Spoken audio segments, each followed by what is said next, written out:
small, before you make up your mind, he get into the bigger one. So I'm kind of appealing to everybody. The American embassy.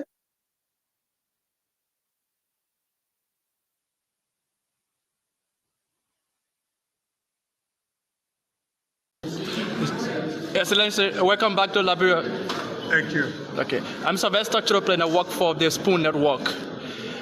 Welcome back. While you were away, many Liberians were concerned about a specific agreement from the 2024 Korea-Africa Summit held in Seoul, because the other African head of states, like Kenyan president, who announced a few days ago that he secured 138 million for his country.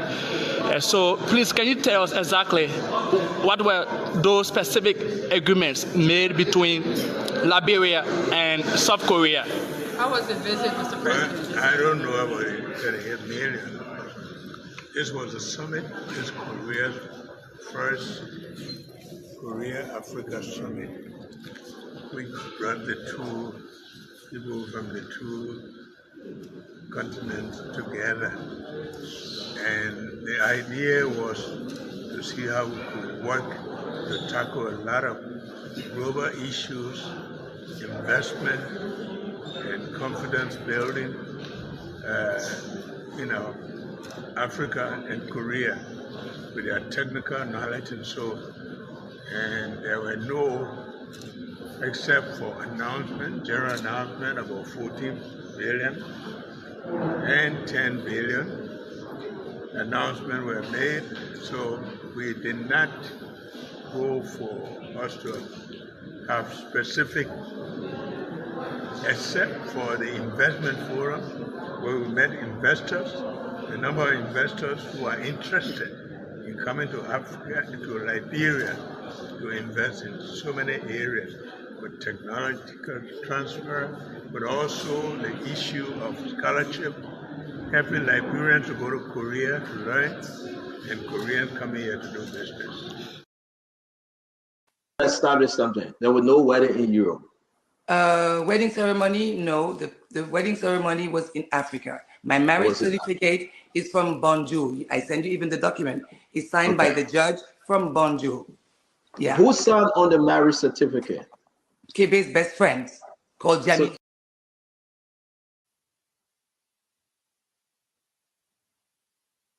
Center is 1 week. The 1 week time be also package and process them for the blood drop-off point wherein our staff will be available to link into the referral families and do follow up with them to ensure that the next 90 days will have places for entrepreneurship to ensure that there are simulations taking place. So that how the structure looks like. What the people see yourself. But I've been few challenges and want to take ownership of that. In case of going to the country, 60% are good people. So I say good people. And then we have to work as a government, as some people to work with them. They're not good because the 60%, let's say 80% are drugs addicts. All drugs.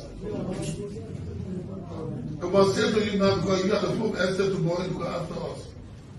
So we're putting in measures right now to make sure that do the screening on them, do a drug test, those who are free with integrated, and those who are linked with drugs or are drugs users will work along the task force to place them into rehab homes. We also have disabled people. We brought about over 15 crazy people. It's serious, there are people in Ghana. So there are 15 crazy people among them. So we're going to contact the Graham Hospital to make sure that we transfer them to the centers. And women and children. Last week, the plane was leaking, and then the executive director of the Entrepreneurship came, and then he grabbed your. How true is that report? 100% truth. There's the building, 10-5. It was after, you can see, it was after the rain, after the storm had come and changed these things. He gave $5 around. 4 persons share $20, $5 go around. $5. Yes. each to everyone here? Oh, yeah. Or everyone within the Every tent? occupant in this tent receive $5. Wow. So what was the essence of the money? What was the essence of the $5? I can't really tell, but I think it was to keep us quiet for speaking out. Wow. So how many occupants here? In my tent, we have 45 in total. So he gave $5 to Each person. each occupant. Yes. Okay. Is there anything you want to say? For me, I will stop there for now, and I'll wait and see how far the government will go with this. And I'm grateful for you for this opportunity to speak for my life. Okay, sir. Thank you. Thank you. And nice talking to you. Thank you. Okay. Welcome to the media, chief. Yeah, thank you ever so much. I said something and like I forgot about something. That's why I want to make it known. Yeah. Even though I see all of these things, but our life is at risk because we say days to days, there's no move to go around. Anybody will be hit, you people behind bars. We are putting solitary education. We are putting people in jail for no reason. So we ourselves, we are just. So have you played?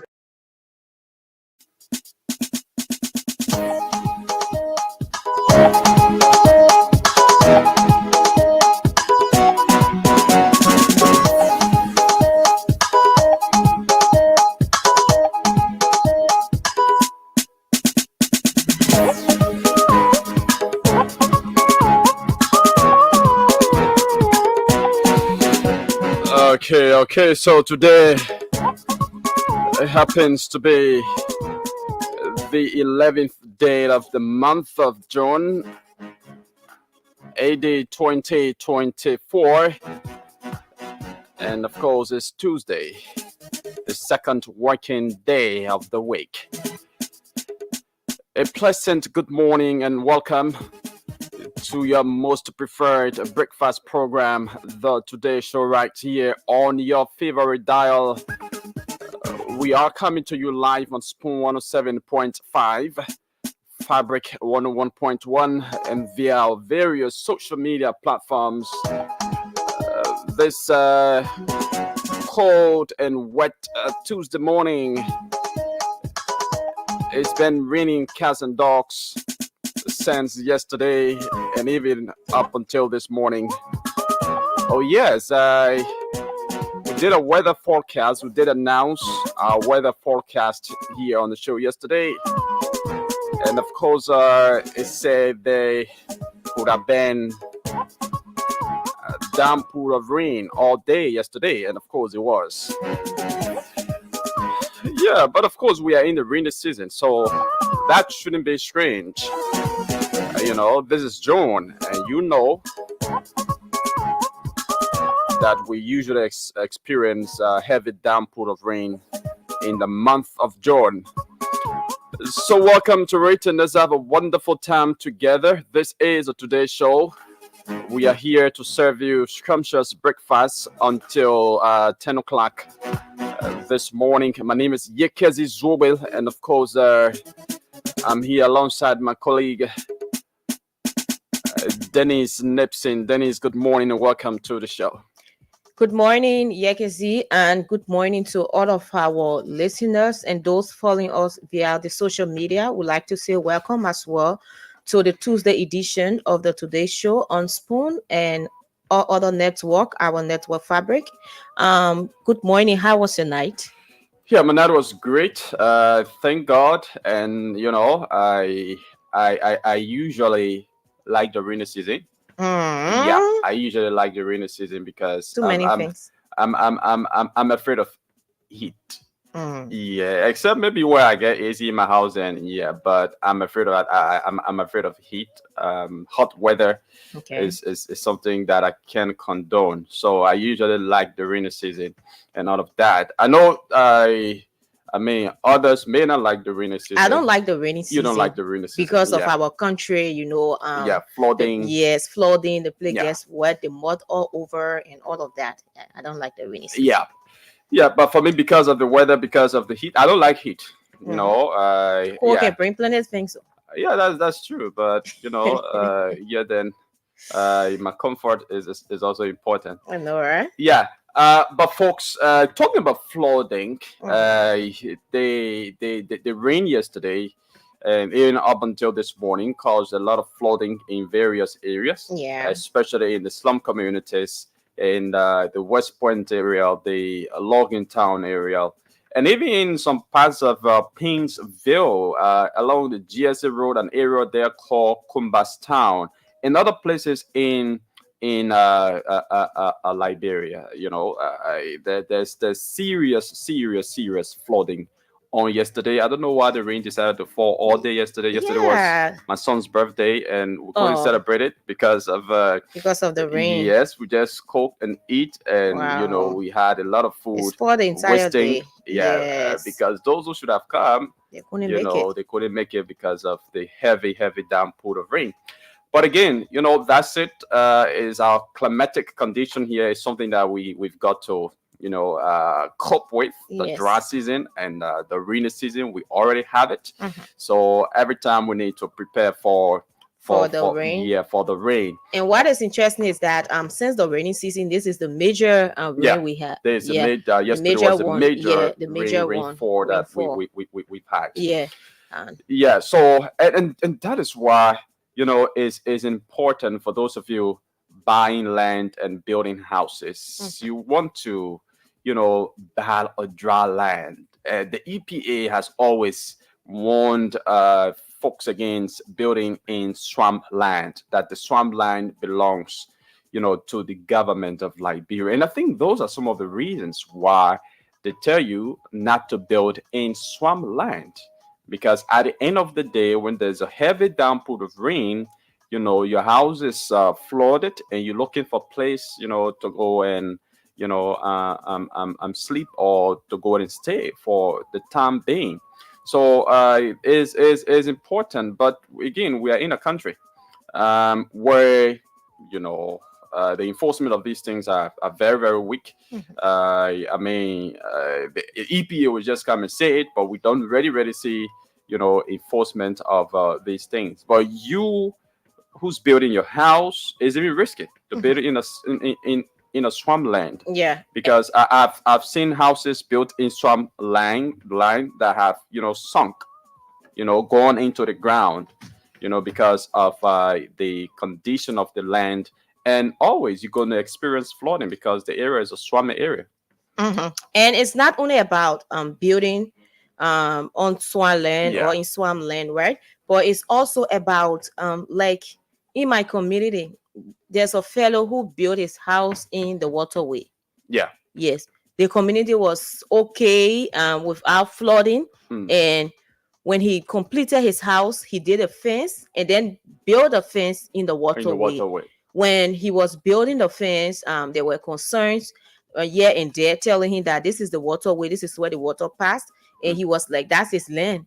So I don't know whether, the EPA, the public works, and all of those people who are concerned with those kind of issues, can really do more, because that I'm talking about my community now, but there are other communities that are also experiencing such situation. People go to build in the waterways, claiming that the area is their land, and at the end of the day, everyone suffers in the community. When there's rain, the entire place gets flooded because someone decided to build in the waterway. There is no way for the water to pass, so the water just remain in the area, which is very bad, and it's not good for the community. It's not healthy to be happening. Yeah, so we'll be speaking to some flood victims here this morning. A lot of them want to send out an SOS call out there for help.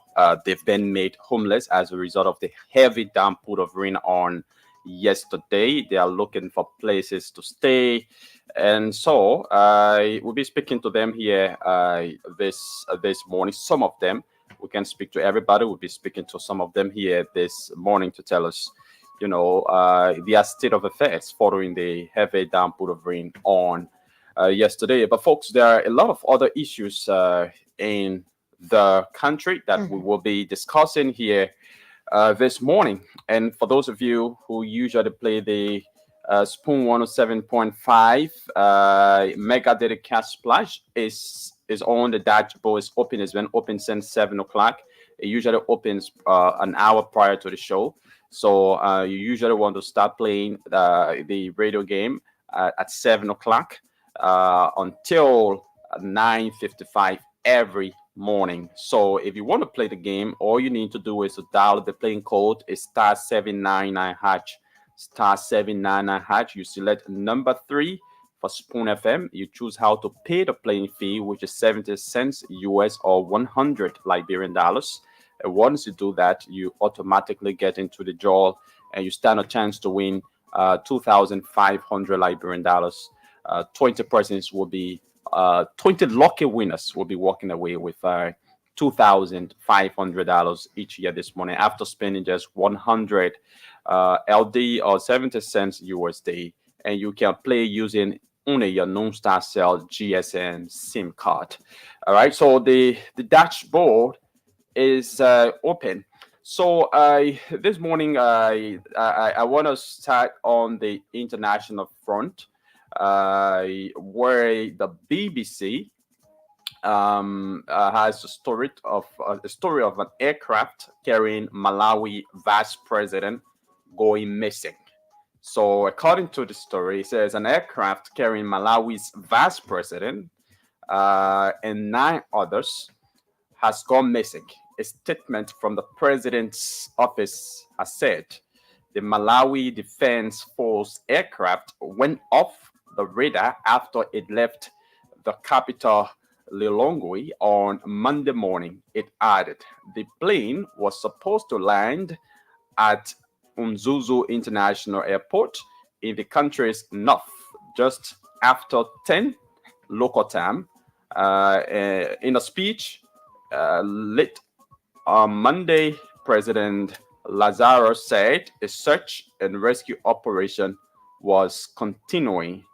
The president earlier canceled his flight to the Bahamas, which was scheduled for Monday evening. The reason for the aircraft's disappearance is yet unknown.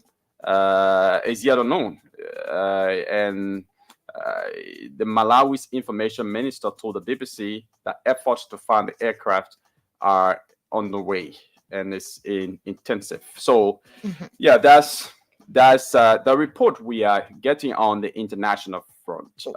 Yes, and about Malawi. Yeah, it is actually troubling for the people of Malawi and the families of those who are, on board the plane.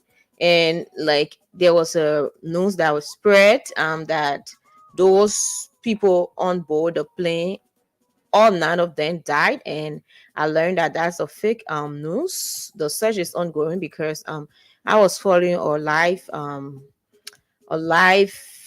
address by the information minister of Malawi, who said that that news is not true. It is fake. It is misinformation.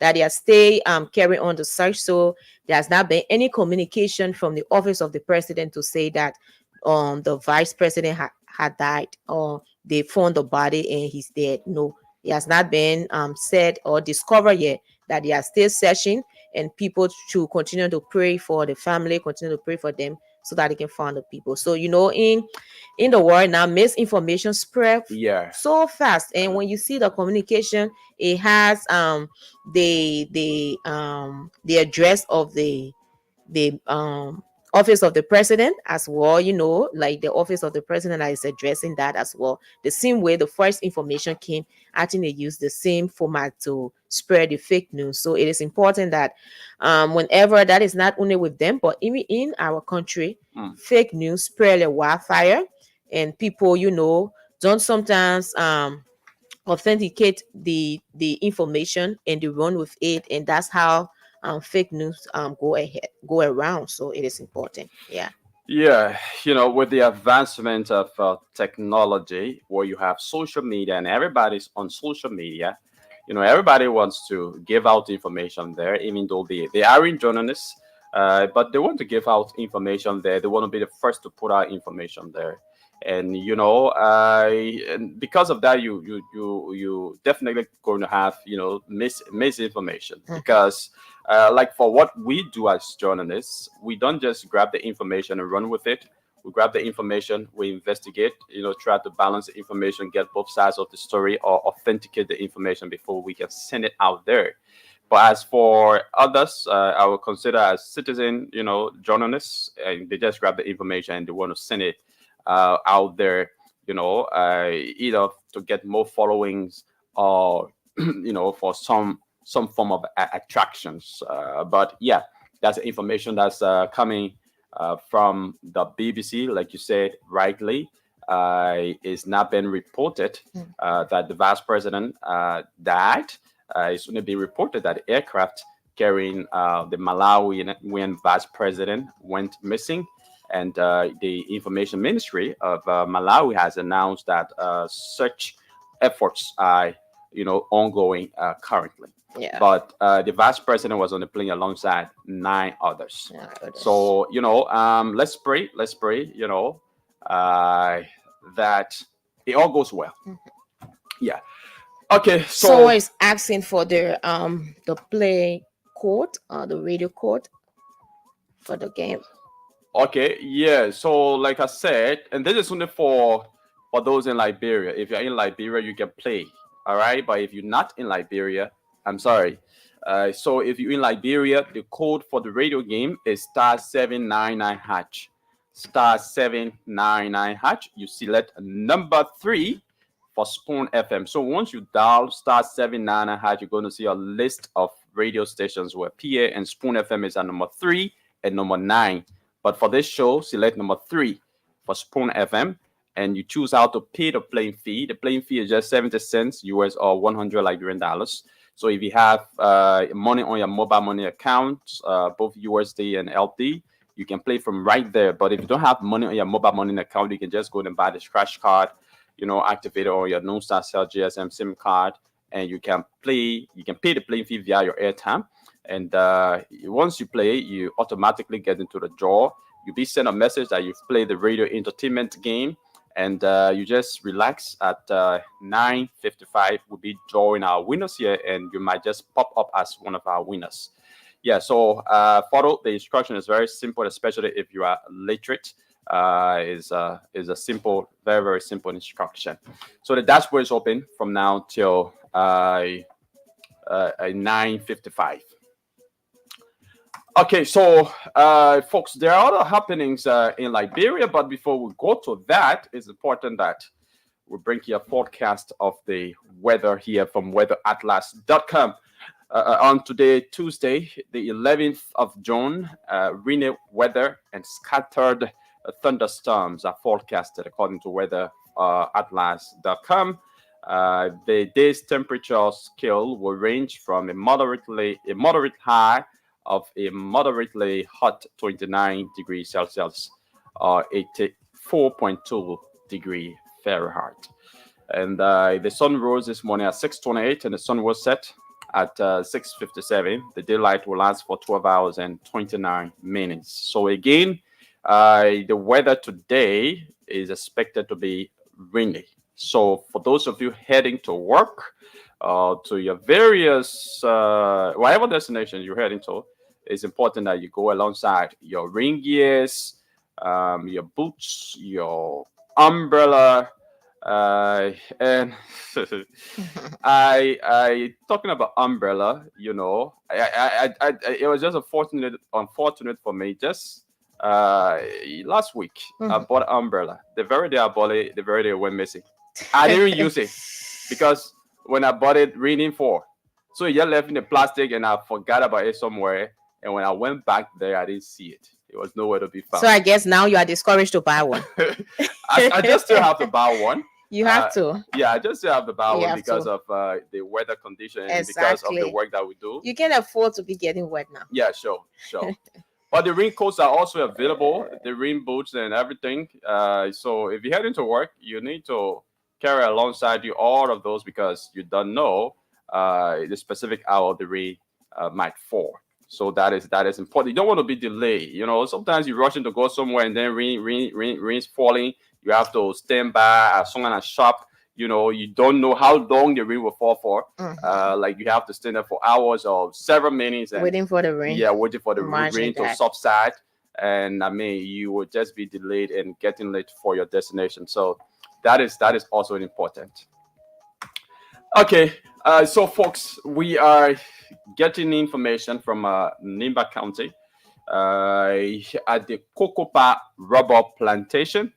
where again, the information says the citizens there, the traditional people there have put out a country devil, because in favor of the workers' strike action. The workers there are reportedly on a strike, and in support of the workers' strike action, the traditional folks there in Kokopa have, unleashed the country devil, and the country devil is outside, thereby putting a halt to the operation of the Kokopa rubber plantation. We'll be bringing you detailed information about that from our correspondent in that part of Nimba County, Christopher Farn, is Encyclopedia. The Encyclopedia just a few minutes drive away from the Kokopa rubber plantation. So he will be bringing us more information about that. But let's go to the executive mansion Facebook page this morning, where the president has made some nominations.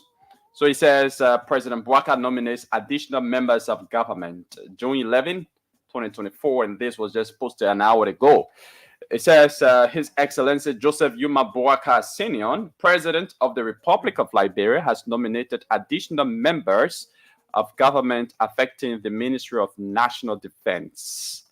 These appointments, where applicable, are subject to confirmation by the Liberian Senate. The institution and those nominated are Dr. Augustine T. Lamy, Deputy Minister for Administration, that is at the Ministry of National Defense, Spencer Liko, Deputy Minister for Operations at the Ministry of National Defense, William Keto, Assistant Minister for Administration at the Ministry of National Defense, Richard B. Kamara, Assistant Minister for Coast Guard Operations, the Ministry of National Defense, Aline S. Charson, Assistant Minister for Operations at the Ministry of National Defense, Soba George, Assistant Minister for Public Affairs at the Ministry of National Defense,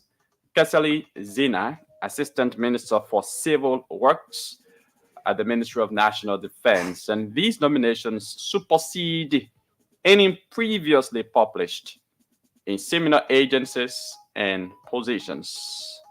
President Bouaka further calls on all those nominated to continue to demonstrate diligence, commitment, integrity, professionalism, and loyalty in service to country. Signed Kula Buna Yei Fofana, and the Presidential Press Secretary. So what's interesting about these appointments is that it appears that there were previous appointments made to some of these positions, and so in this release is stated that these appointments, the appointments now supersede any previously published in similar agencies and positions. And this has been done repeatedly in many of the president's appointment, wherein an appointment or nomination has been announced, and then later on, another release has been published, replacing those appointments or those nominations. So I don't know what's happening there at the executive mansion. I don't know whether somebody's tampering with appointments or nominations, and if somebody is doing that, I think the president needs to take action, against whoever doing that. Or is it that it's just an error or mistake that they are doing? If it is mistake, then I think that the executive mansion is error prone. Yeah, we have the teams they playing. Also would like to say congratulations to Soba Josh. Sabah George, a media person as well, who was previously at ELBC. And I think as well, like you said, this nomination supersede any other nomination that was made previously. I think Sabah George earlier on was not the assistant minister for public affairs. So I think this time around he has been promoted to that role. Earlier on, there was news that he was, I think, assisting the person who was the proper that is the assistant minister for public affairs. So now I think it's for public affairs, right? He's the assistant minister. For public affairs. Yeah, so that's great. Congratulations. And Sam Collins earlier occupied that position. Yes, Sam left, and there was a guy too within the defense ministry that was, acting. Yeah. Not acting, but was like promoted to that role. Oh, so, okay. Yes. That is, he was nominated by the president. Yes, I think there was a nomination or something surrounding, but it was like in the working environment, I think it was like promoted as per what I learned that the defense minister, wanted him to have taking on that role because he has been there. But Sabah George as well is another good fellow, so it is important as well in terms of media work.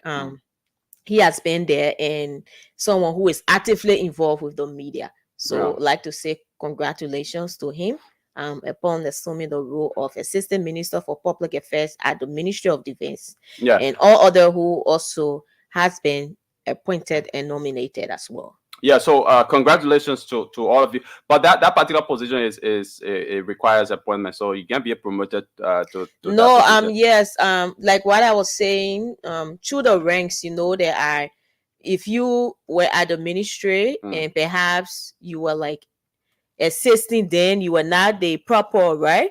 And now since another person left, you are being in the ministry throughout. So instead of the information is not about promoting the person. The promotion I'm talking about is like it was like acting. Yes, the promotion I'm talking about is like having the person, because the person is within. Yeah. Okay, that's the word. Taking someone within instead of bringing someone from outside. Okay. Yeah, to occupy the position. So that's the promotion I'm talking about. Okay. So he was there. I think there was because I saw a communication earlier on with Sabah George assuming that role, but not at the role that had been announced. Okay.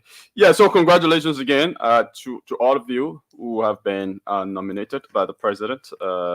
We hope you guys are, confirmed by the Liberian Senate based on your credentials and based on, your output there, because you need to go and, sit for, I will call that an interview. You need to substantiate or you need to justify your nomination by the president before the Liberian Senate. Yes, so, before you get appointed. Yeah, before you can be appointed or confirmed. Appointed. So that's a tricky thing about it. Yeah. There are some nominations. Sometimes you go directly appointment, for others, like for them, this other is nomination. It's nomination. You have to go for confirmation. Yeah, sure. After the confirmation, then you get appointed. Yeah, sure. Yes. So that's... Okay. So yes, folks, that's it. You are listening to the Today Show right here on your favorite dial. We are getting information that the National Patriotic Party has, with immediate effect, withdrawn from the marriage that connects the party with the former ruling establishment, the Coalition for Democratic Change. And that happened on yesterday, where the national chairman of the NPP, George Morbad, addressed a press conference and said that, the purpose of the withdrawal is for the party to prepare for the next political season, which will be 2029.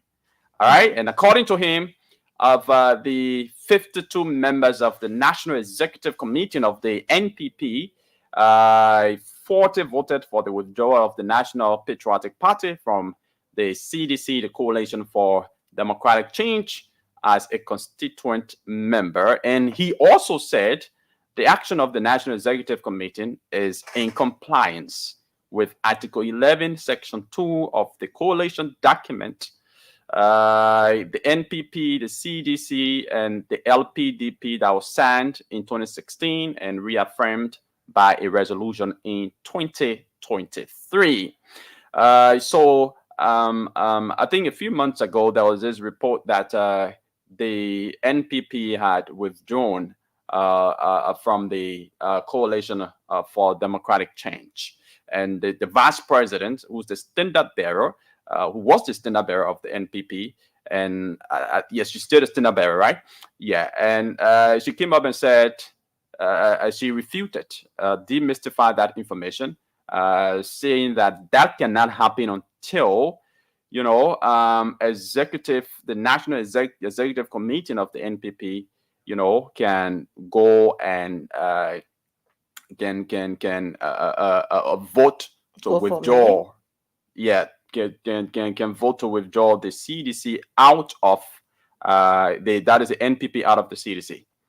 And I think this is exactly what she was talking about. So no more is the NPP, according to the chairman, a part or a component or a constituent political party of the CDC, that is a Coalition for Democratic Change. So now you only have the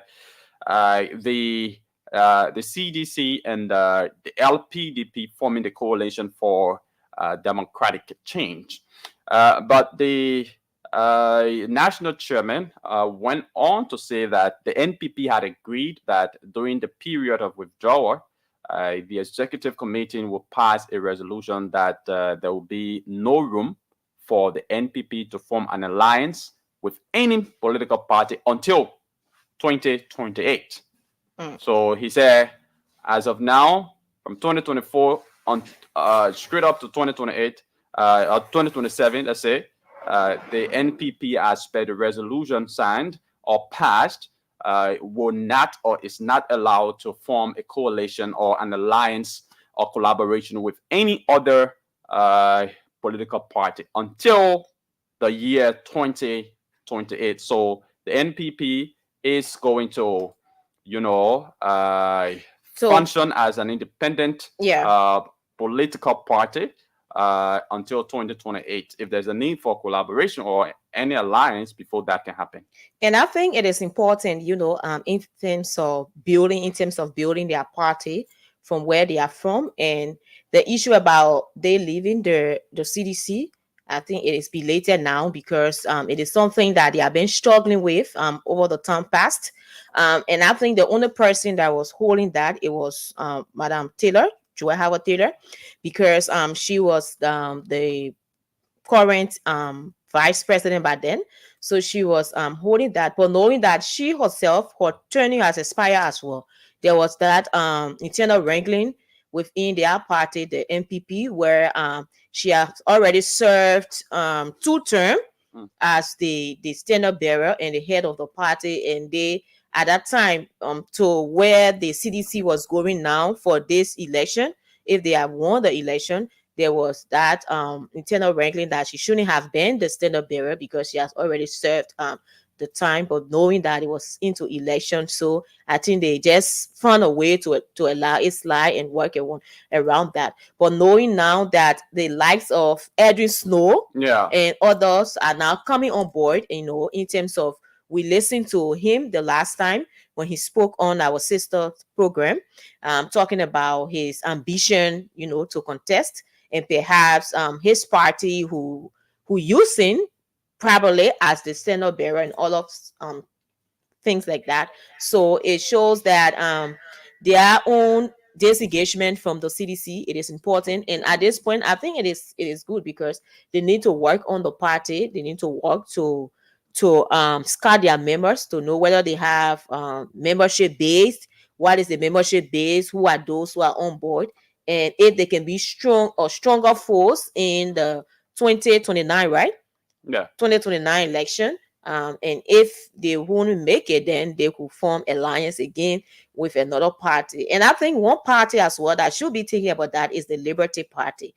The Liberty Party was a strong party, and I think it is important that they follow the step of the NPP as to do that as well, because tied to any other party in Liberia, people would have thought that the Liberty Party would have lived up to that standard in terms of Occupy leadership in Liberia. Not seeing them now forming alliance. So it is important that sometimes political party becomes independent and have way to go into what they want to do. Yeah, so and it's the race is going to be interesting, and the politics there at the NPP is going to be interesting, especially with the return of Edwin Snow to the party and expressing interest, because he was asked on the phone talk the other day as whether he will contest for the presidency comes 2029. He said there's a possibility that he would contest for the presidency. He said he could also contest as a senator, comes 2029. But what he ruled out absolutely was to contest as a representative comes 2029. So comes 2029, he might contest, as a president. That is if his party, vote him as, a political leader and later on a standard bearer of the party. Yes, but again, you have the former vice president in the party, and I'm sure she too will have an ambition, to contest for, the standard bearer position again.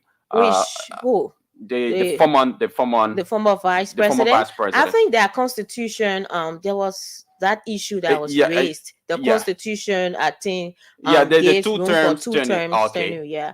So having her coming back to wanting to serve as political leader or standard bearer, that would be another issue within the party. I think I think it's that there is a possibility. It's because their constitution could be amended. Yeah, just to accommodate her.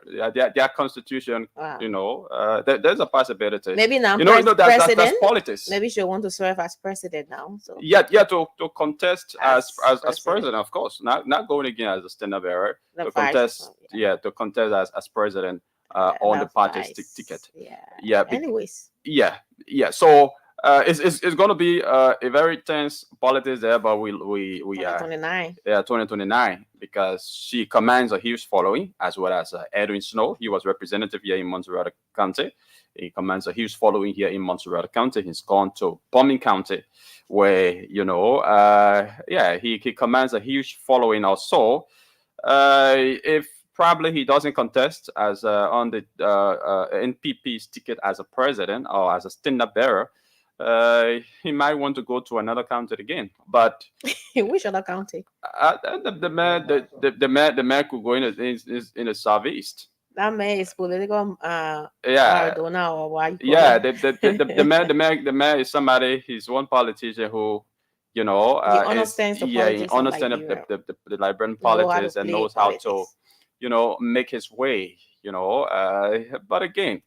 I have some issues with that, but that's Liberia for you. Because I wouldn't vote a candidate, somebody at least when I go Nimba, and then he hasn't done anything tangible there in Nimba for me to know about. Then I just wake up one early morning because he's come and he's brought a lot of political gestures, and I'm one of the beneficiaries of that sudden political gesture, and then I go to vote for him. No, I wouldn't do that. The mindset of our people is different. That's the problem. So basically, most of the people who vote for him are carried away by the instant political gestures that he takes to them. Which I have some problem with, but again, that's Liberia. It's almost like buying vote or using catch violence. Catch violence. I'll say that catch violence. But we've been drawn by Chokon. The latecomer. Chokon Flammer. Yeah, I know when talking about when you're in high school, they used to He beat used me to, every day for he used coming to late. clean out the bathroom. Sweep the yeah. Traffic pins you, and if you Yeah. get on car, you I mean, come find on, it difficult that's to a people excuse. Like cut traffic. you know. Yeah, you are just Michael. talking about So they really Snow. carry Snow you. has a root in Bomi County. His parents are from there. He also has a root in Grand Bassa County. He has no root in Nimba County to go and contest there. Mm. Yeah, though he has the constitutional right to contest in Nimba County, does. any part of Liberia, but he does not have Choco, we any are parental. experiencing a little bit of feedback from your end. Yeah, I don't know. Let me see this. Are we okay? Yeah, I think it's much better now. So he has no parental root in Nima County and the rest of the county. So Mr. Snow will not contest there. But then the Marina had to deal with too as well. No, aside from how to deal with, there's no root there. So there, how can he just all of a sudden go there and establish a team to contest? You know, but for the two counties, yeah, and Montserrat County belongs to everybody. So he contested here and went to his parents' county, Bomi, and also Grandpa. So that's why it is good that those who are with the young people, you can have that inter marriages to be able to accommodate their children, can be able to accommodate So you can just different. be from one county to a county, to county. Yeah, like once you the have person. once you have two parents, you have the parents coming from different counties. You can contest. You can go there, especially when you live with the So, people. for You know me, them. I don't really think it should be about because your parents come from the county. I think it should be about your impact, being the county that you are contesting in. But he has an impact in both counties. The impact that you have made on the lives of the citizens of that county. I didn't see much of an impact of Senator Edison prior to his election as senator. In Bomi County? No, he has a farm there. Maybe you have not been following. He has a very huge farm. Yeah. There, palm. There's all palm. How long prior to his election as senator? How long did he have that farm? He has been there for a while because aside from that, he grew up in Bomi and Kidman counties. He grew up there, going to school, and his parents worked at the mining company there back in the day. So he grew up there. A lot of people know him there. Aside from that, he has a farm. I'm not spokesman of Mr. Snowball. The fact should be said. So coming back to the NPP, the National Patriotic Party, it is an integral part of the Liberian politics. As a former ruling party, they have stake in this country. You can't take that from them. The CDC, the Congress for Democratic Change, ran in two presidential elections. They did not win anything here. When they were joined by the NPP, the former ruling party, that won the election in 1997, then they won the election. So NPP is a formidable force in the Liberian politics. Mr. Snow also has a following, and also Senator James Barney from the Southeast, and also the former vice president. So NPP going to be a force in the coming election.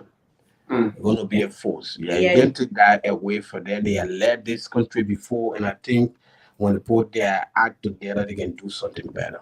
The question will be whether Liberians are ready for the NPP, giving looking at the track record of their former leader, the Senator, whether Liberians, we want to have an NPP leadership again at this point in time. Liberian would. Why have in 2017 when the NPP joined the Congress for Democratic Change and the LPDB, they won the election. Liberians voted for them. You could hear Liberians saying because of NPP or because of Madam Joy Howard Taylor, I'm going to vote for the CDC. And you saw that 2 elections. In fact, there were 4 presidential separate elections. The No, first that one no. in So you're talking about a collaboration. Yeah. Now, they've withdrawn from the coalition, and they are but yet see, contemplating we should on be restructuring the clear party. about this. Is there any possibility for the NPP to win independently as We should be clear about this. without collaboration? Let me just weigh That's in. the question. Let me just weigh in on this. We should be clear about this.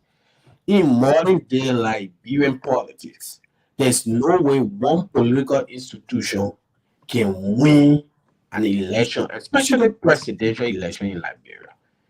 That can no longer happen in this country. You either collaborate or alliances will join you the way the Unity Party did. They did not sign formal memorandum of understanding or collaboration, but there were alliances, there were commitment made to those political institutions. And today, the Unity Party won, and they are in this, some of those parties. Their officials are in higher government positions. So there is no way that NPP will win an election in this country. It goes to any political parties, even with the CDC now, the Congress, because there's no coalition again. The Congress cannot win elections here in modern day Liberia. LPDB was the first. Yes, of course. Alex So Tyler. now it's the Congress of Democratic Change. There's no more coalition. No more coalition existing here. So the Congress cannot single-handedly win an election here in modern So day, we like cannot- presidential election. We cannot But they can also say that as collaborate. well. We cannot also say that no political party, can win election without collaboration. It depends the situation of the day. Yeah, it depends, on the circumstances Yeah. at which Liberians are going to the election. So in 2005, the election with George Weah and Madam Sally, then former President Weah, then we saw the weight, right, that was pulled by the Congress for Democratic Change. Well, in 2011, they went to the election. At that point, it was not George Weah as the standard bearer. It was Winston Tottenham as the standard bearer. So perhaps Liberians have their way of voting. When they don't need a person, they don't vote for that person. So coming back to 2017, yes, we saw that the likes of the NPP, LPDP, and the Bena UA party, they all formed collaboration. But what was the weight from those parties? What were the percentage of those political parties that joined? In 2023 now, we saw that, yes, there was this collaboration with the Unity Party, but what we saw was Liberians resolved to have elected President Boaka. For me, that's what I saw. The Liberty Party, we already saw the split within the Liberty Party. We saw that. But for me, like I said, it depends on the situation of the day that will influence a particular political party to win an election without the assistance of other parties in terms of collaboration. Which of course is not possible for me in this modern day Liberia. Only the National Patriotic Party demonstrated that in 1997 when it's 75% of the vote, which has never happened before, except for those draconian elections that were conducted here back in the days, the famous Guinness Book of Record election, the 1927 election, where the voters were more than people who registered. You cannot have that in this modern Liberia. No matter what you do, there's no popular list that will come here to say you're going to win an election 60% without the other parties. You saw the Unity Party. There were parties, even in the second round, had it not been for other parties to join the Unity Party, the coalition was going to take them out of there. We saw ACO, and you know that the percentage that ACO had in the first round, they pledged their support to the Unity Party and other parties. What the men are still Cummings vote he gave it only 3% to the Unity Party. Yeah. So there's no way. So,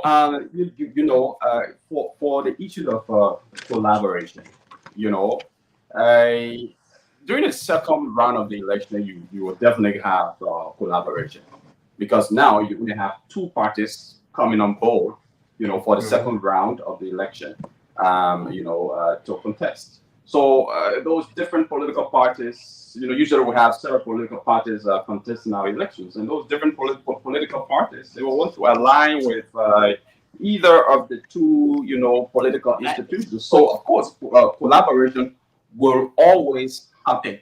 But I think the collaboration that is essential is a first round collaboration, because the first round collaboration might lead you going to the second round, or you might just stay off, the second round of the election.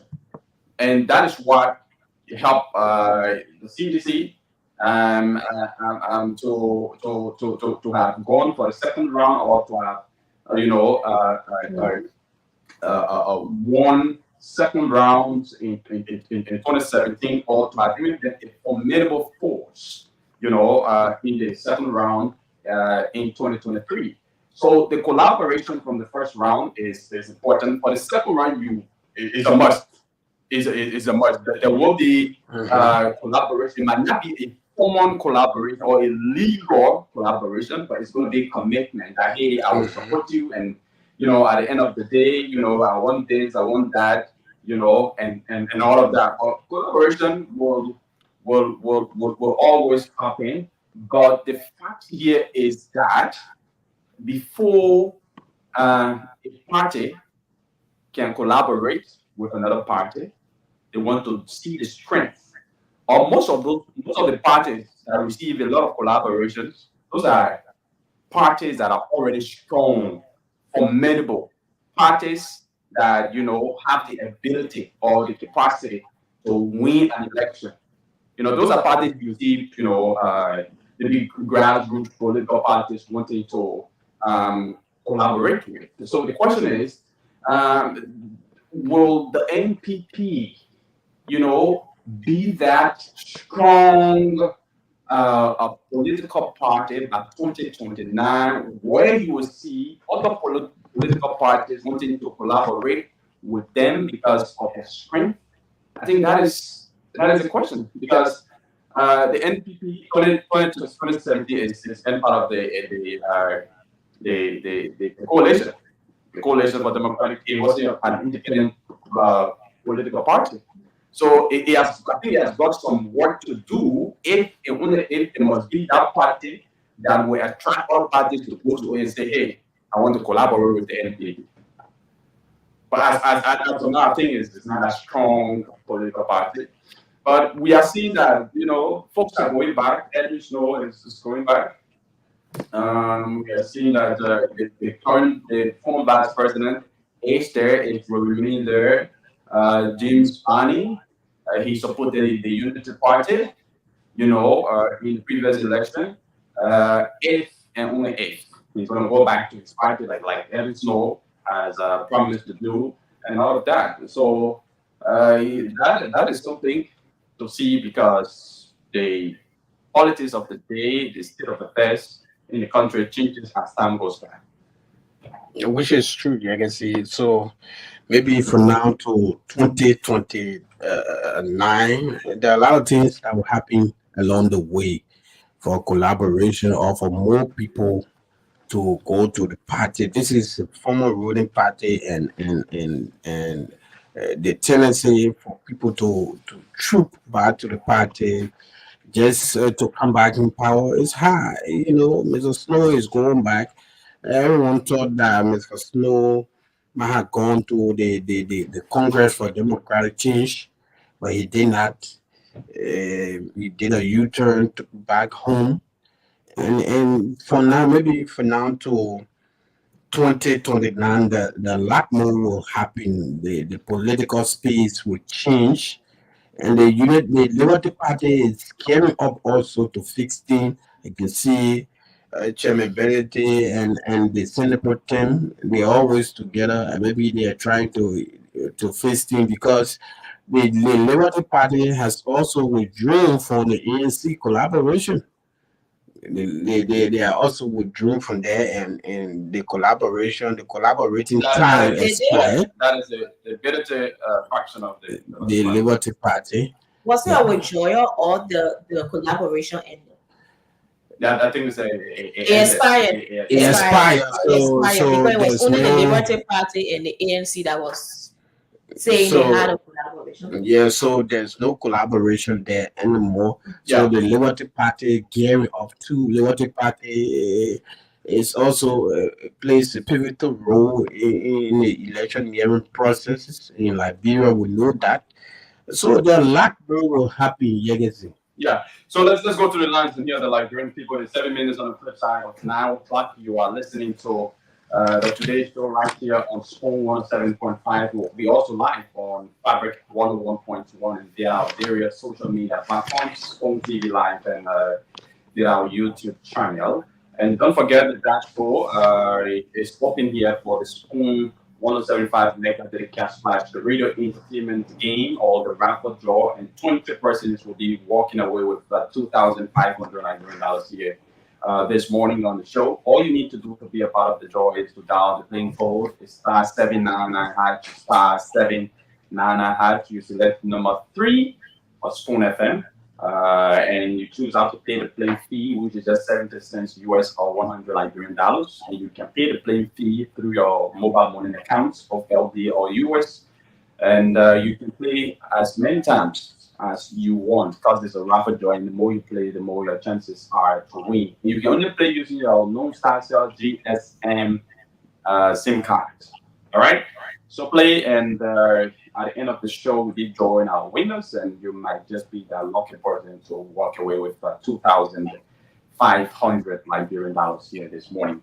So let's now go to the lines and hear your views about some of the things that we've discussed on the show here this morning. 0777 1075 0555 101075. Those are the numbers to put it through, call, and have to say it. Let's talk to this first person. Good morning, your name and where you join us from. Yeah, really. Thank you so much. My name is Thomas. Okay, let's hear it. Just to the last talking point, the NPP, the Coalition for Democratic Change. I see this as a strategist. It should be a clear warning to the Union Party. They better be re-elected based on how they work for the masses or work for the country. Put all their manifestos in place and see how best they can deliver to the but then there should be a warning. You can see, let me tell you, the people are using the CDC. It is a strategy. They are doing this to gather more population outside, the masses. So they have to do a split. So if people will go and convince their constituents, CDC will remain, the other functions, the other parties and talk to their constituents. So it's a warning for unity parties. In the second round, all of them will come out together, a pledge support. So this should be a warning to the unity parties. Okay. Thank you. Thanks for calling. Good morning. Your name and where you joining us from? Hello? Hello, let's hear you. Yeah, good morning. Good morning. Yeah, I'm St. John. How you doing? Yeah, we're good. Go ahead. Yeah, I'm from Dubai. I'm pleased. I get a city. I want to but I don't know how to get you for the serious information, please. Okay. Yeah. So you want to? Okay. So just hang on the line. Let me see whether. Oh my God. And I don't want you calling your number here publicly. I don't want to come number, but if you want to come there, I will come there later. Maybe. Yeah. Okay. So if you can come here right after the show will be ending at 10 o'clock. So just come here right after the show. Yeah. Okay. Number this, I'll be there by 12. Okay, no problem. All right. So let's talk to another person here on the line. Good morning, your name and where you joining us from? Good morning. Good morning. Let's hear you. Good morning. Good morning, let's hear you. Yeah, thank you. I'll speak to you from history. You're my first man here. We just like it here. Yeah, thank you for the show this morning. Okay. You see the solidarity about the MPP world, your Howard did out there enjoying. Look, I can say everybody is feeling that let's know that either Canada Wells or Commonwealth, so they will Canada figure out when you're president, you're feeling that. So the NPP, they only do it for that need to be there. I can tell them they particular government. The government will succeed, and the government will be like a two-way party. Any other government come in, they will not succeed. Thank you. All right. Bufasagi, thank you. Thanks for calling. 0777 1075 101075. Those are the numbers to put you through here on the show this morning. Call us and have your say. 0777 1075 75. Okay, so we have a guest here at 9:30 this morning, and the guest is from ABCU, the African Bible College University, in St. Colin, Nimba County. They will be here to tell us more about, their university. This is a university that was established in 1976 in Yikapa, and it was established by some missionary there from America. It's in 3 African countries, including Liberia, Malawi, and Uganda. So, Mr. Kelvin W. Zumba, a lecturer and the dean of the business college at the ABCU, will be here at 9:30 to talk about some of the degree programs of the college and encourage folks that are interested, folks that want to acquire, higher degree, higher education, to go there and, make use of some of the opportunities that they afford Liberians there. So in the meantime, between time, let's take more calls. 0777 1075 0555 101075. Good morning, your name and where you join us from. I'm Joseph. Your name, please? Joseph B. Jala. Joseph B. Jala. Let's hear you, Joseph. Yeah, I want to see you guys discussing about United Party. We don't have to do it yet. Okay, your panelists. Yeah, we are all close. United Party is a party that come with a true understanding within our country. If Joe Biden can just put beyond the mind of our country that we do this and this right, we strengthen our justice system, we do that turn our country money by investing it, bring them back for justice. Instead of be re-elected for the second term. All the collaboration is doing at the end of the day, they strong to support the United Party at the end of the campaign. All right, thank you, Paul. Okay, thank you. Thanks for calling. 0777 1075 0555 101075 are the numbers to put it through. And one thing I would like for us to touch on a little bit has to do with the LPP of Councillor Tiawan Gonglo. So the LPP of Councillor Tiawan Gonglo is demanding President Boakai to publish his assets.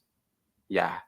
The Boakai administration, according to the LPP, Councillor Tiawan Gonglo, is undermining the fight against corruption or the anti-corruption policy in the country. Because according to it, President Boakai has failed to publish his declared assets, as well as Vice President, the Vice President, Jeremiah Pankung, has also failed to publish his declared assets. Mm-hmm. And according to Councillor Tiawan Gonglo, the failure to publish asset declarations of the government, of government officials, it hampers, anti-corruption efforts. Yeah. And this is very important because during the election, during the campaign There were a lot of commitments made by candidates that were contesting, especially for the presidency. And one of the promises that was made by this government, the Unity Party-led government, was accountability, transparency, and upholding the rule of law and everything. Yes, even though the rule of law doesn't talk about public publication of assets declared, but you also talk about transparency.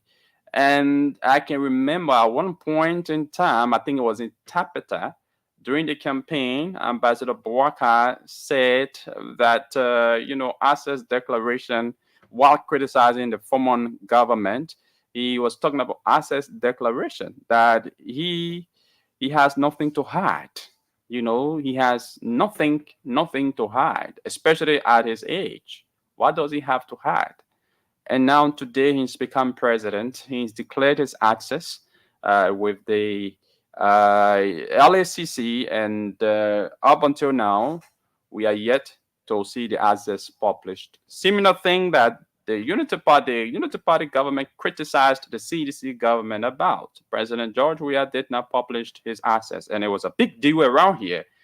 We all criticized, the president, even though the law does not say that you should publish your assets and all of that. But what is wrong with publication of your assets? If you are somebody who's coming with the mindset of being transparent, you are somebody who's coming with the mindset of being accountable to the Liberian people, even if the law doesn't call for assets declaration, what is wrong with you publishing your assets out there for the people to know what you are coming into government with, and when you are leaving, what you will be leaving with? Yes, and yes, you said it right, and that is why when you are hearing now that there are a lot of political actors talking about wanting to contest the presidency, wanting to do all of those things, is because of how this government, 6 months into their administration, is being, governing the state of the country. We have this government who, in time past, criticized the former administration. Like you rightly said, the issue of asset declaration was a major thing here in the country, where Unity Party, but then in the opposition, had a lot of noise around that the CDC, that we are didn't, publish his asset, declare his asset, and all of those things were raised. Now that they are now in power, you realize that similar thing that they criticize is ongoing and it is happening. So these are things that Liberians begin to question this government. We saw in time past where we Liberians frown out, and even the press frown out former president Weah for not coming to the press to speak to the press. Now people term me as being some bobo president that is not talking, the president is not coming out, he's not speaking. Now we have the similar situation with President Bouaka. President Bouaka is following the footstep of President Weah. When he wants to speak, they go to do the same pre-recording and come and send it in the public. The same thing that were criticized in the past. So you realize that 6 months into this administration, we are still seeing lapses. We are seeing things that people from our people talk about. The issue about lot of concession, the issue about people having agreement that are not been signed, all of that. So there are a lot of issues that this government continue to lag behind in terms of how Liberians hope that they would have proceed with speed and with accuracy in doing the right thing. It continue to persist, and even the vice president and all of them, it's a sign to them, because it shows that in 2029, what they will do now will determine how they will, perhaps wanting to gain power again. And others are coming on board. It's because they are seeing that nothing is being done tangible, by this government that will lead to another tenure for their 6 years. So it is important that they do more as it relates to governing or taking over in 2029. Yeah. So for me, the law is clear about that, about publication on asset for the presidency and even the legislature. If you want to get the asset declaration of the president, you have to go to the court. Imagine that. To get that. The law is clear about that. Those who criticize former President George Weah on that today, they are in power and they are doing the same thing because they were in the opposition. When you're in opposition, you tend to be blind on the realities. Whether the law is clear about it, well, you Are tend you to saying be the blind. United Party was blind when they were in The opposition? United Party were in power before. They know the law. It's clear. Exactly. That was just used as a propaganda stunt to just sway the public, you know. Meaning they were not sincere. But politics as a whole, not sincere. United Party people will say they were sincere when you say no no car was stuck in the mall in 100 days. Today it is 96. You said to us day one of you coming to power on day one, you will publish your asset. We are not seeing. Only thing we saw people carry asset Nicodemusly to the LACC, and that's what we saw. So when you are outside of the space, you see things differently than those who are inside. That's why politicians are very deceitful people. These are people that the pastors, the imams supposed to be delivering in this country because they will deceive our people. Yeah, these are the people that deceived our people. You tend to see things that are very impossible, but you say you can play magic to make it possible. Sometimes when you speak, they said our political statement. So political statement can be true, right? When you talk about it, people will say it is a political statement. Yeah. Which is bad. Which is just unfair to the people of Liberia. It means the people are not sincere when it comes to development of the country. To the people who follow you and the people who want to follow you. If you say the president made a statement, I listened to the information minister the other day say, a political statement, and we're making sure that the 100 days deliverables, some are in progress, will be achieved after. No.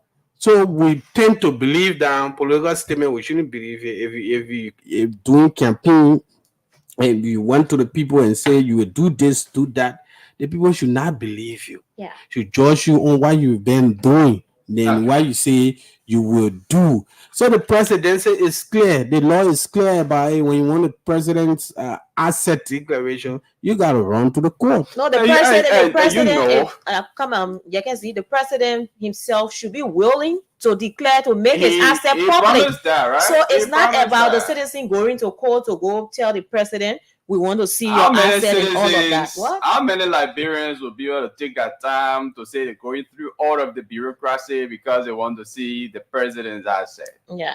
How many Liberians? And I don't know. During the regime of former President George Weah, where you had the Unity partisans all out here crying for the president's assets to be published.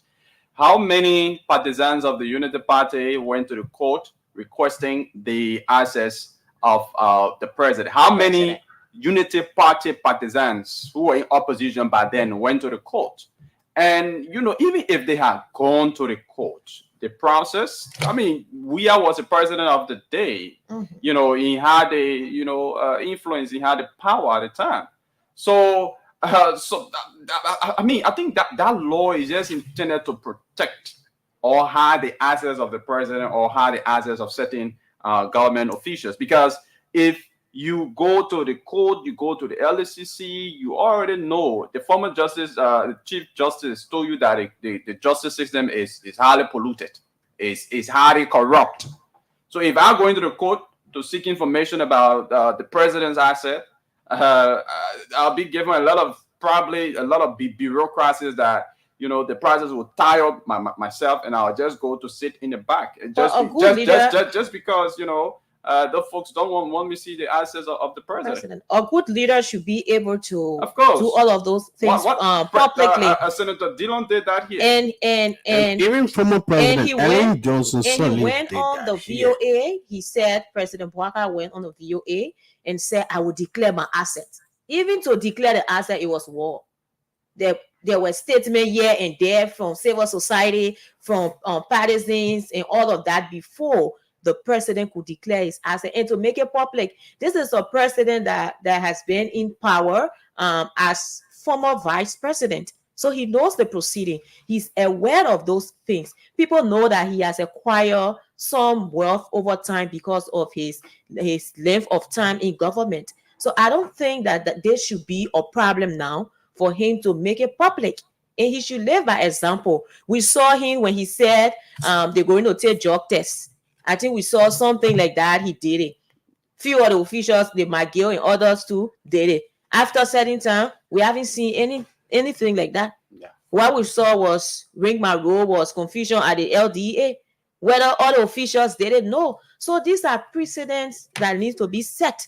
When a president says something, when you are in opposition, you come to power, do those things. And Liberians will begin to have that trust in the administration that, yes, this administration mean well for the country. They are sincere, but yet instead, nothing has been done.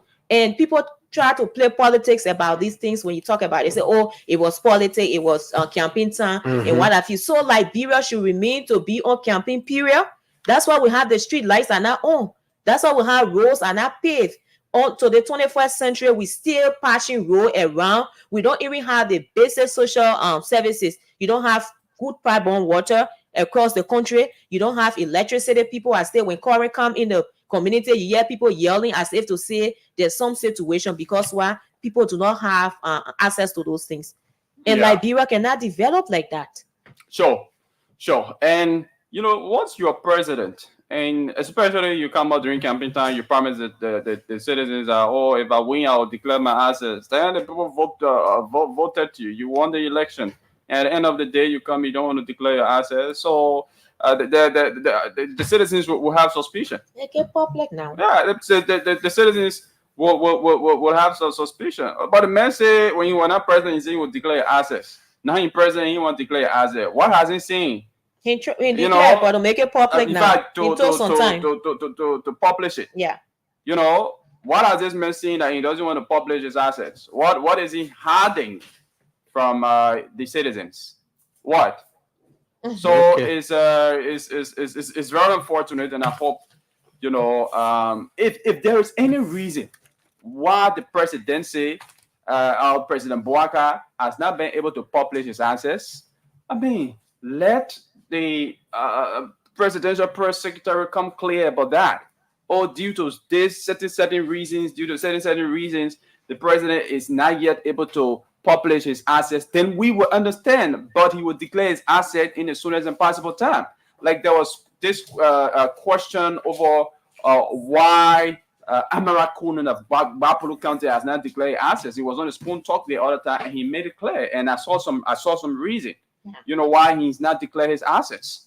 All right, so let the president do the same. Do the needful, make it public, publish it. Okay, so people know. Yeah, so folks, is 29 minutes past 9 o'clock. You are listening to the Today Show right there on your favorite dial. Like I said, at 9:30, we're gonna be having as our guest some folks from the African Bible College, ABC University.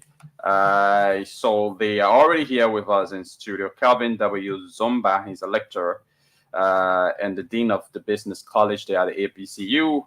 We also have Cecilia Zeze, a graduate and senior of the mass communication college there at the university.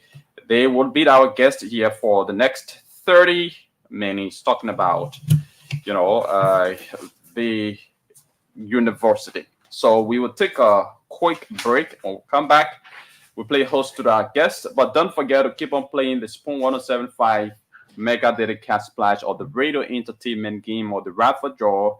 Is the dashboard is still open, and of course 20 persons will be walking away with 2,500 Liberian dollars here this morning on the show. So wherever you are and whatever you are doing, you want to take advantage of that. The playing code is *799# *799# using your non-star cell GSM SIM card. Select number 3 among the list of radio stations. You'll see after dialing *799#, and the next thing you want to do is to pay the playing fee. If you have money on your mobile money accounts, both USD and LD, you can pay the playing fee, which is just 70 cents US or 100 Liberian dollars.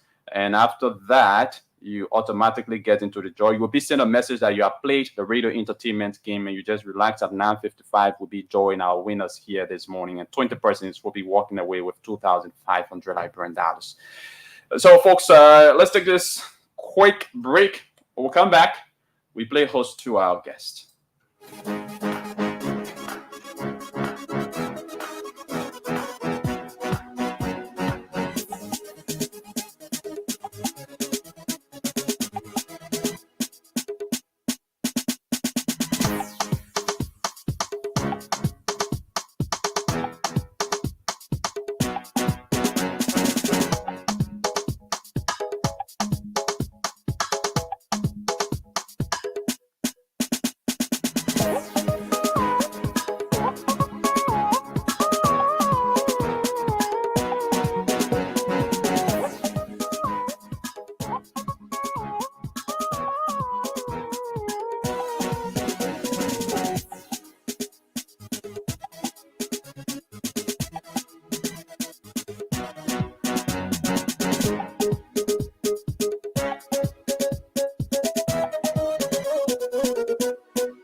Excellency, welcome back to Liberia. Thank you. Okay, I'm Sylvester Chiroplen. I work for the Spoon Network. Welcome back. While you were away, many Liberians were concerned about a specific agreement from the 2024 Korea Africa Summit held in Seoul. Because the other African head of states, like Kenyan president, who announced a few days ago that he secured 138 million for his country. So please, can you tell us exactly what were those specific agreements made between Liberia and South Korea? How was the visit, Mr. President? I don't know about it, 38 million. This was a summit. This Korea's first Korea-Africa Summit, which brought the two people from the two continents together. And the idea was to see how we could work to tackle a lot of global issues, investment and confidence building, Africa and Korea with their technical knowledge and so. And there were no, except for general announcement about 14 billion and 10 billion. Announcements were made, so we did not go for us to have specific, except for the investment forum where we met investors, the number of investors who are interested in coming to Africa, to Liberia, to invest in so many areas with technological transfer, but also the issue of scholarship, helping Liberians to go to Korea to learn, and Koreans coming here to do business.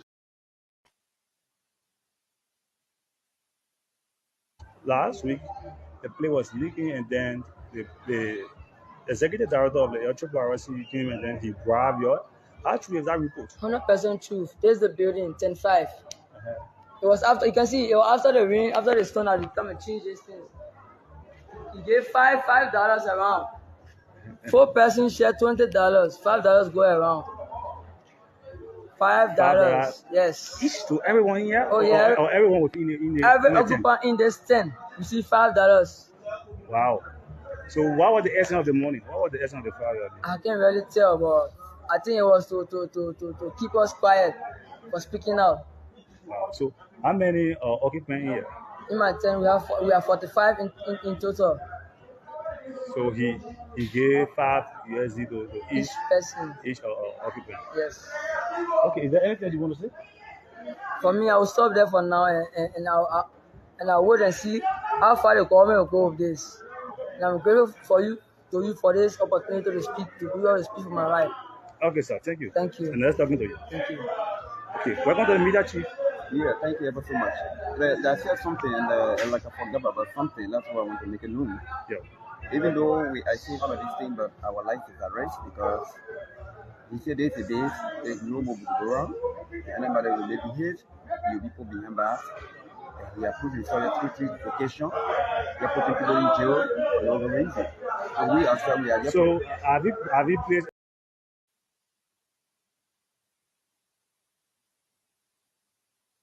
Okay. Last week, the Liberian, last week, the October RC issued a release saying that over 80% of Liberian returnees were being tested positive of illegal drugs. What do you have to say about that? Okay, Chief. You say 80%. So how did the October RC came up? How did the HBRC came out to know that about 80% of those who are the returnees were tested to be drug addicts? When you haven't even do the drug test.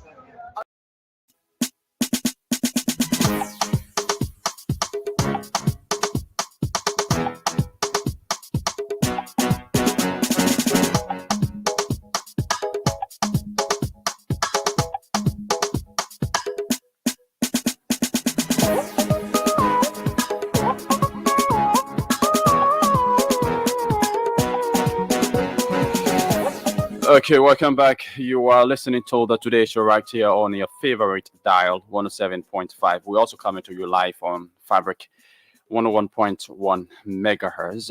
The time is approximately 21 minutes up to 10 o'clock this morning, and we have our guest in studio now. We have in our studio this morning Kelvin W. Zomba. Kelvin is a lecturer and the dean of the business college at the ABCU.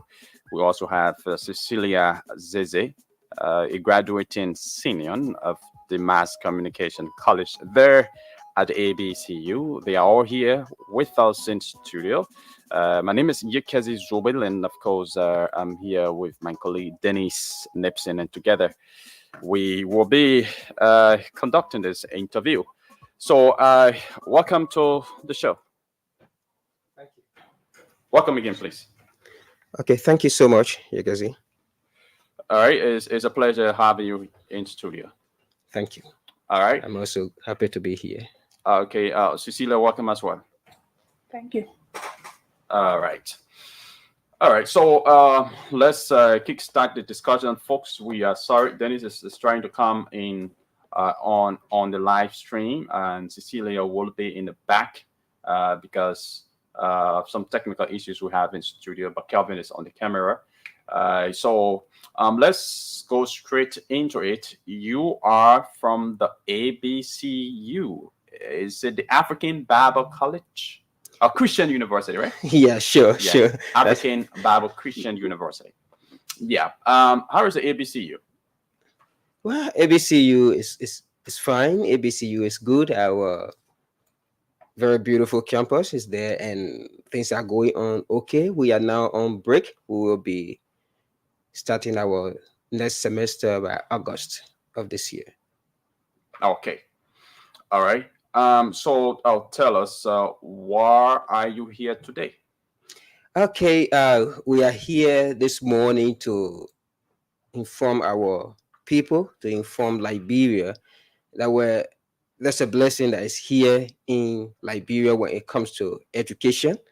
And not many people have been informed about this in the past. So we are here this morning to inform our listeners that, hey, if you've been looking for quality education and you're thinking about sending your child out of the country, in fact, you can get it right here. That's why we are here this morning. You can get a quality education right here at ABC. At ABC University. Right. So that is, you've come to encourage people to leave Monrovia, where there are several universities and colleges. To go all the way there in Yekepa, Nimba County, to attend the ABCU. So what is distinct about the ABCU from other colleges and university here that you've come to encourage people to leave from here to go there and get registered to attend university there? Well, I think that should be that's a major question this morning, because as we go around to tell people about ABCU, the question is, hey, why would I send my child way to Yekepa in Nimba County for education when I can get all the universities around here, wherein they would just pay their way maybe 150 or 200 to go to campus and then come back? Why am I sending them away? Now, there are so many things about ABCU which we want to encourage you this morning as you listen to us, and you will make a decision in the final analysis, right? So at ABCU, I want to say few things that I'm going to list this morning. One is our pay one and get all. Pay one and get all package. Yes. What is that? Okay, so at ABCU, I know what it takes in Monrovia here when you have to be struggling in the traffic and then finding your way to get to school campuses and then struggling to get back home and so forth. So at ABCU, we are running a full boarding system. And in that package, you pay your tuition and we are not charging you per credit. So you pay your tuition and it will cover the entire semester fees for your credit. Okay. And not only that, what you want me to call? You look at me. You want me to call the money? Then we discuss. So I mean, you said you pay your tuition, and then it will cover everything. And it covers all of your expenses at the university. Yes, at the university. Okay, so let me call the money. Then we discuss what are in the money, right? Okay. So presently at ABCU, we are accepting or we are taking $815 USD from our students per semester. $815 USD, yes, per semester. Okay. Now, as we get in the analysis, let's first remove the tuition. Okay. Let's say at other universities, you might be paying $25 per credit or $30 per credit, right? So let us say about 20 credits from there that you're going to be doing per semester. And we times it by the $30, that's $600, right? So we have $215 to work in. But at ABCU, when you pay the $815, we give you a dormitory that you are only walking in with your clothes. Okay. You don't worry about carrying mattresses, don't worry about carrying other things. Your closet, everything set. Okay. So we have running water in the dormitory. We also have electricity. So you are not going to be worrying where you're going to stay. Okay. It is all part of that money. Remember, we removed the first $600 for credits, 20 credits, right? And then when you pay your money, we are not limiting you to take minimum credit. It is based on your academic performance. Once you are good academically, we permit you to go to 21, 22, maximum of 23. Okay. So you live on the campus. Not only that, but when you pay your money at ABCU, we also feed our students 3 times a day. It is right in that same package that we're talking about. So you go to the dining hall in the morning, 7 o'clock, and have your breakfast. From there, you go to the chapel service. From chapel service, you go for your classes. And then 1 o'clock, you go for your lunch. And then 6 o'clock in the evening, you go for supper. That's a regular routine. It is part of that same money. And know that you are not transporting yourself to go. We all live on the same campus.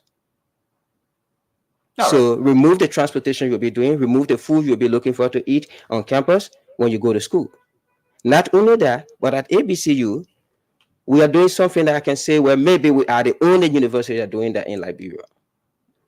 We want to avoid the idea of lecturers producing pamphlets and then collecting money from students for that. So we input all the textbooks that the students are doing every semester. So as you register, we calculate and check all your textbooks for that semester based on the courses you are doing and give them to you. You take them to your dormitories. And that is part of the That money. is part of the money we are talking about. Okay. Not only that, but your library, your computer lab, your internet, everything is in that money. Learning computer is not an option at ABCU. You are forced to do that because most of the people that you are interacting with, your lecturers, many of them are from the USA, some of them from Canada, some from Kenya, some from other places. So you're going to be sending emails to them, or through your assignments will be going through email. So learning computer is not an option. They are all part of that same money. Even for you to leave our campus on Sunday to go for service and come back, we say, hey, get on the school bus, we take you for services, and then we bring you back on the school campus. They are all part of the same money. Okay, but now the question is it false that I pay the money, that 815 USD, if I can provide some of those services by myself? For example, I'm going to live Yikipa. I have a home in Yikipa. I don't want to live on your dump. I'm going to live Yikipa, and I have other things. Like the textbooks you talk about. I can provide my own textbooks and all of that. So I mean, must I pay that money? Must I pay the $815? Okay, you can see the question is, for example, you're talking about textbooks. No, let's forget about the textbook. Okay, let me come to that. Let's go to the rest. The key thing is this. The key thing is this, right? When you are leaving Monrovia or wherever to go to ABCU, when your parents are sending you there, we are responsible for you, right? Okay. Know that you are leaving from here, you're going far distance, and then we should be responsible to be accountable for your staying in Yikipa. I have my family there. My parents sending me to my family, my uncle, my aunties are there, and they are sending me there, to live with them. I'm coming to you. Be on the dump? I'm coming to you. Yeah. So now, once you are in, if you have your family in Yikipa, right, and you're going to live there, now what's going to happen is you can stay off campus and come to school. We don't have problem with that because even personally, we are running a program for the working class people that's running in the evening time. So we are not asking them to be on the dormitory, right? We are talking about people that are leaving from here to go and live on the dorm, and the institution is responsible to keep it. Why we are saying this? Because there are so many things that are going on also in the city. You are aware of that, right? With children going to school, and then so if you are sending your child to be in a position, in a location that is very conducive, and the people are responsible to take care of that child, provide for the child, feeding and everything, I think it is something important that people need to know. So the tuition will have to be reduced. Your tuition. Yeah. When you are living off campus, we reduce it. For sure that the evening class people we're talking about will reduce it. So we are not comparing you to pay the same $815. What we are saying is we are talking about people that want to send their children from here, and you go to that place. We will be responsible for everything that have to do with the child's education, and you are paying only $815. Okay, so what are some of the courses that the ABCU offers? Is it just a theological university? Good. That's one thing we want to get very clear, right? When it comes to ABC University, because people in the past they know ABC to be just a Bible college. Okay. But now ABC is not just a Bible college. Presently, we are running 6 degrees at ABC University. Okay. We have the biblical studies, that is key. That's the first one. So we have biblical studies, which is a bachelor in biblical studies, and we have a bachelor in mass communication. In the mass communication program, we are running our own radio station on campus for students to even practice. And you are doing both TV production, radio production, photojournalism, and other things that are inclusive in the package of mass communication in our time. Not only that, we are also running a bachelor degree in education with specialty in 3 areas. That's in science, mathematics, and language arts. Now, we are also running a business college with another 3 degrees in it. So in the business college, we are running a bachelor degree in entrepreneurship. Okay. I know this is not, I like to talk more about it when I talk about entrepreneurship on the radio, right? Because it's not common in our setting. We realize that, universities, we keep putting up graduates from the business college, and then the job is not there. And our economy is gradually being taken over. So what we're doing is, in the entrepreneurship, we are training people that will be company creators. We are training them purposely how to create your own company and how to manage it. That's the degree of entrepreneurship. Okay. We are also running a bachelor degree in business management. Not only that, but we are running a bachelor degree in agribusiness. Now, agribusiness, let me talk a little about that again. We've been having people graduating with agricultural degrees, right? And then the statistics still telling us that we are importing close to 80% of what we are eating. But more than 60% of Liberians are living on farming. How does that work? It's a contradiction. And we see that the missing piece there is that where people are learning agriculture, but they are not learning how to industrialize the agricultural setting. So what we are doing is we are blending agriculture and entrepreneurship. So when you are in the agribusiness program, you are learning agriculture and how to turn that idea into a company. So how is it like, how long you been running other disciplines, and how are the people of that area, or even Monrovia, responding to your studies? Yes, since we reopened in 2008, we've been running the first 3 degrees that I just talked about. Okay. Yeah, the biblical studies, the mass comm, and the education, right? Okay. And then last year we opened the business college, and then interestingly, with those 3 degrees that I'm talking about, it's trying to take over the entire university. All right.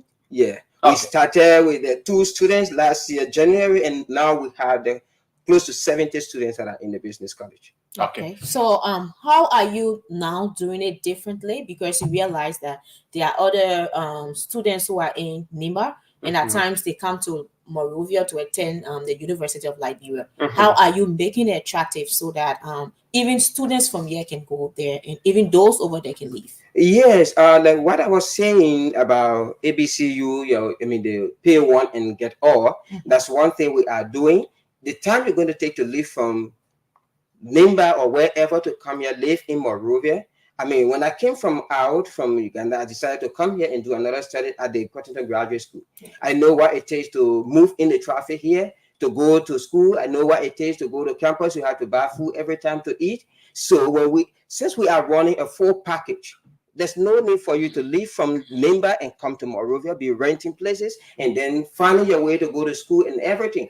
Or if you are here and you want to just keep yourself in an environment that you can get that education, you can live from here. That's why we are here. You can live from Monrovia to there. Apart from that, how marketable is your degree in terms of the students who are living from there will be, encouraged to go at the university? Okay, let me say this, right? ABC University graduates are all over the place. Okay. Now, presently, the present best teacher of Liberia. Okay. He's a graduate of ABC University, Arden Thomas. Okay. Now we have people all over. There was a senator from Lofa County, Tagwa. He's a graduate of ABC University. So we have people from ABC. Presently, you check in the Ministry of Education, you will see ABC graduates there. All right. Okay, so let's hear from Cecilia Zeze, a graduating senior of mass communication from the ABC University. Cecilia, welcome again. Yeah, thank you. Yeah, so you want to tell us your own experience as a student there at the ABCU. Okay. First of all, I got to know about ABCU from my father. Okay. Yes, he graduated from the Bishop Dynasty Agri. And then I went to ABCU. The first thing that got me attracted was the campus, the environment. Okay. So I decided to stay. And then another thing is the core value of ABCU. That is integrity, professionalism, and excellence. So if you attend ABCU, they help you do your own work. You don't copy people's work from the internet. You don't plagiarize. You do your own work. You study. You read your books. And, what you understand from the book, you give it. That is professionalism. And then the next thing is the spirituality of the campus. Every morning, chapel services, it helped me grow spiritually. And then it helped me to interact with people, like make new friends from diverse country, get to know people, associate with others, and then when you get at ABCU and you choose a church to attend, you don't just sit there. They make you do something so that when you leave, people will say, okay, ABC student, attended this church before you leave your mark behind. All right. Okay, so I was just showing some pictures of the university. I think that's the dorm, right? Yeah, that's the dorm. That's our new dorms for the girls. So you in this dorm, you have 2 persons in the room, and you have your own bathroom attached to it, your closet, and everybody. I mean, shower, everything is hot shower. water, Everything is in it. laundry room. Okay, and this looks like a computer lab. Yes, that's our computer lab. All right, and yeah, this is our classroom setup, as you can see it. Okay, this is a very decent setup, though. Yeah, it is a nice setup, very very nice setup. That is abnormal in Liberia, to be frank. This is our dining hall. Dining hall. That's your everyday meal center there. Okay. All right. And what is this? You have a cloud. Well, this is the logo. On the logo, we have this emblem, and then this is showing that where a light is flashing from the cloud and on the cross, as you see in it there. Okay. Yes. So that is right behind the chapel. This is our library. You should have a Library. cloud view of the campus. That's the one you're seeing there. I'm seeing. And yeah, you. Okay. Yeah. All right. So there's a Christian university. If I'm a Muslim, can I go there? Well, at ABCU, you have to be a Christian.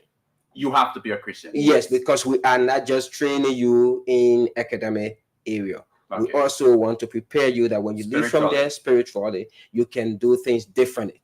Okay. All right. Okay. So, is there anything you want to say out there before going to the Lions Club? Let's take a few calls. Well, what I want to say is that ABC University is a blessing in Liberia. Like I was saying, just she talk was a little talking bit about your entrance, because the entrance. Okay, yeah. So our entrance exam is coming up this coming Saturday. That's the 15th of this month, June. And then since we are in Monrovia, let me say we'll be administering at the ELW compound. The time is 9:00 a.m. and then the requirements are 10 USD plus 2 passport size photos. Okay. You don't need to register elsewhere. No, just come with your money and your passport size photos in the morning. Okay, so call us on 0777 771 0777 771 101075. If you were listening and have a question for our guest, or you're interested in attending or enrolling at the ABCU, just call us and and let us know. Or if you have a comment to make, call us and make your comment. Again, 0777 771 1075 0777 771 1075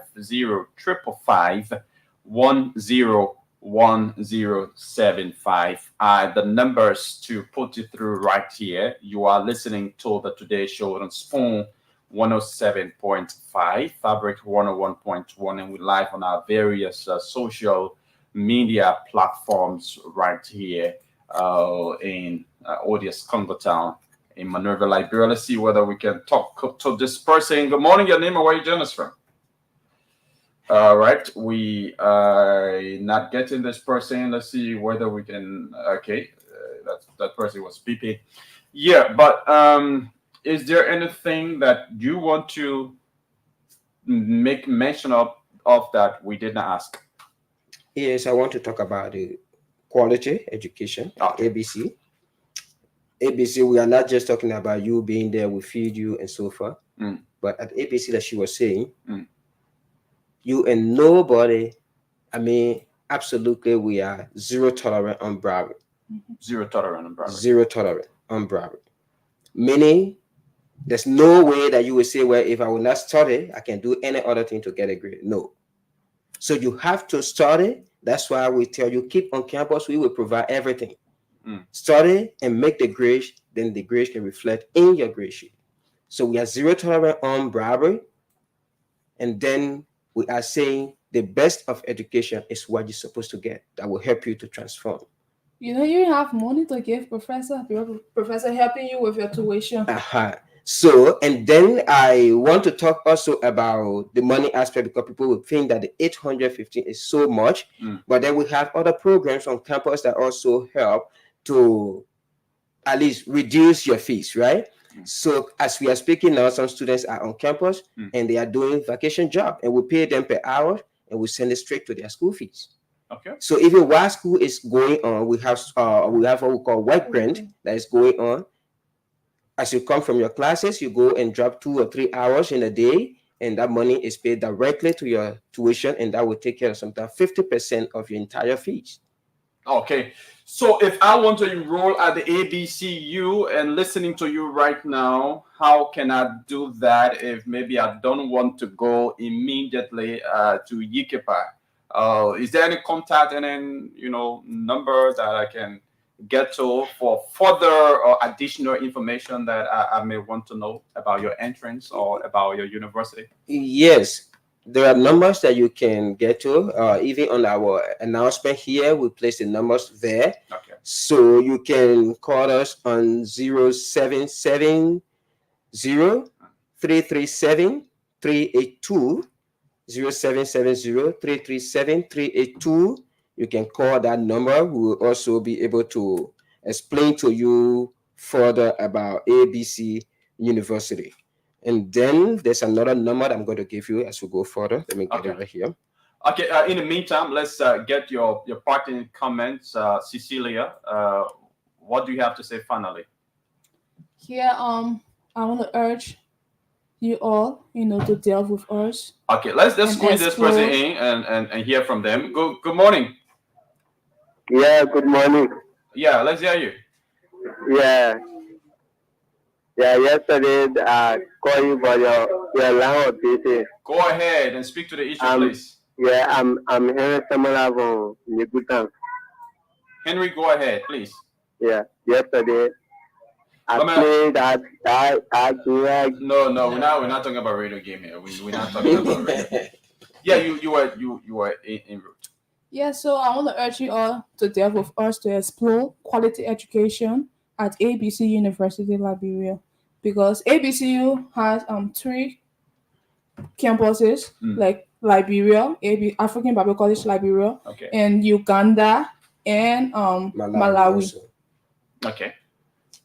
3 campuses. Yeah, we are presently running 3 campuses in Africa. Our head office in the USA. Okay. All right. Yeah.